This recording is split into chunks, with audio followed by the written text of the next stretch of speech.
What's up, good people? Mark Holmes here, and as always, I want to say thank you all for watching, commenting, subscribing, and being part of the Joe Boo Sports Report. Without you guys, as well as you ladies, you know that this literally does not work. Hope you had a great hump day. It's all downhill now that you've been doing your humping on hump day. Whew, I'm pooped. I'm tired, boss, and literally just stopped working about an hour ago. Um, Trying to get stuff done at that red brick house. And the only way it's getting done is for all of us to bust the ass. And thank God I got a great crew. Got my brother there who's working on the heating and air conditioning. I got my wife who's now a stripper because she's stripping the windows and the posts and everything else. You know, I'm ready to make it rain. Make it rain, baby. Baby, you want me to make it rain? Yeah, you can make it rain. She's like, yeah, you can make it rain. Okay. All right, so we're going to have to try and make it rain for my baby, the stripper, because she's stripping. Oh, man, she looked good stripping there. Couple of things, notes here before I go ahead and pass out. And I mean pass out tonight because I am exhausted. It looks like there's a bidding war for the Commanders. Commanders left hand up. It seems like it's almost going to be a stick-up. Now that Dan Snyder has left, everybody wants a piece of the Commanders. And we know that the D.C. Council is asking Congress to turn the RFK site back over to D.C. because the Commanders are interested in going back to D.C., and that's the spot that they would go, which would actually make sense logistically because they've redone 295 through there. There's 395 and 595 and all that. So you got those. You've got the streetcars coming from Union Station, and you got a metro stop there at DC Armory. Virginia is talking about showing them the money. They're talking about putting up $1.5 billion.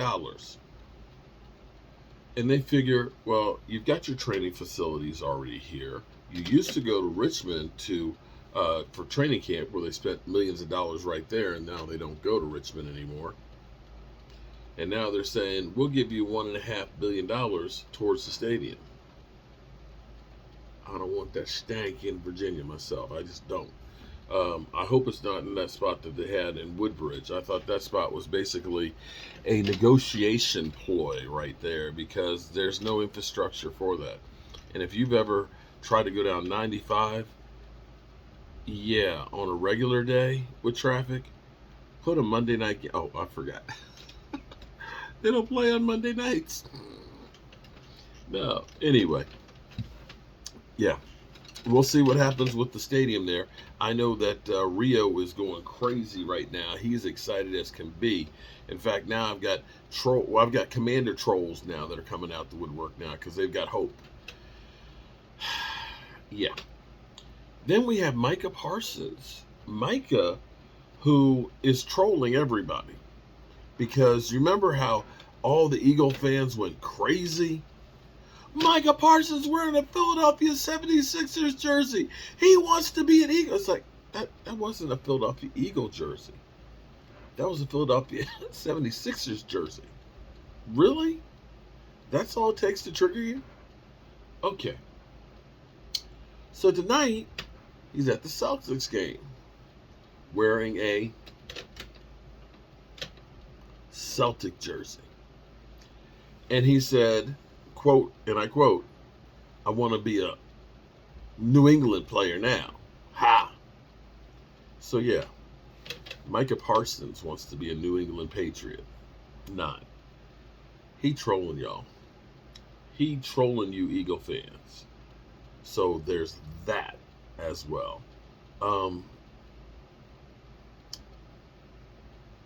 The other thing, here's something that's also interesting, is, let me say shout out to Damn Gina. To Damn Gina. This is interesting. This is really interesting. And again, we've got the Dak Prescott haters out there that'll say, yeah, Mark Holmes will just throw everybody under the bus and everything else, and he doesn't blame Dak for anything, and yada yada yada. I'm gonna honestly say, okay, look, I'm gonna try and be honest here. Do we honestly look and say the receiving core that we had last year, if we changed it with, say, the Eagles, do we think that the Eagles would have been as successful? Now, I know we got CeeDee Lamb, but we had Michael Gallup, who Michael Gallup was not ready. He was not ready.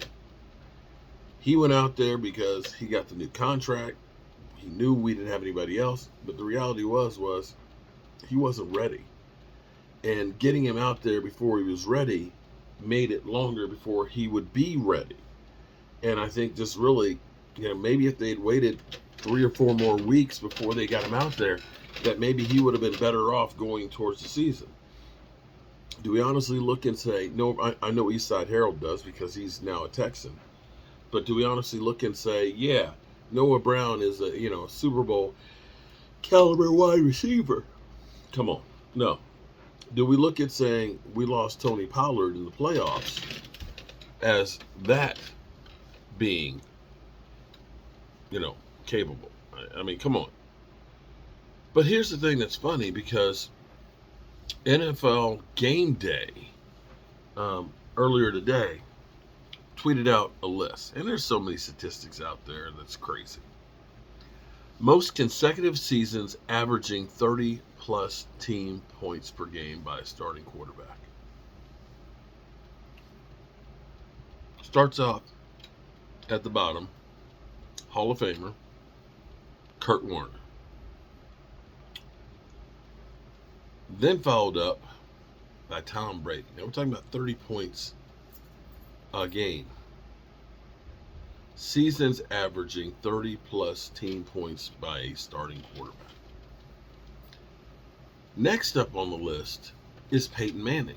He's in the 3rd spot. 2012, 2014. Then you have, another Hall of Famer. Okay. Tom Brady will be a Hall of Famer, FYI. Next on the list is Drew Brees, who will be in a Hall of Famer as well. Save New Orleans. And also at the top of the list, tied with all of these guys, we're all tied together, Dak Prescott.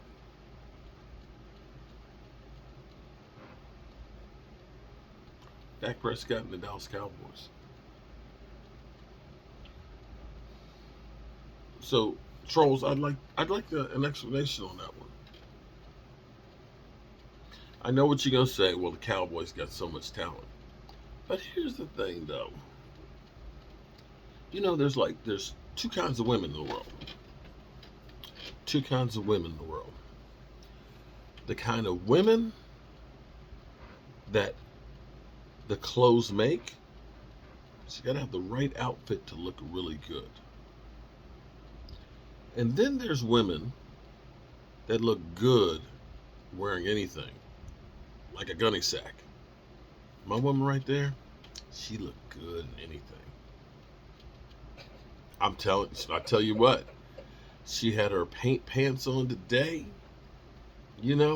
covered with dust, scraping, and I was just like, man, if I had some money, I'd make it rain right now. See? And so you have to ask yourself, is Dak one of those quarterbacks who makes other people look good?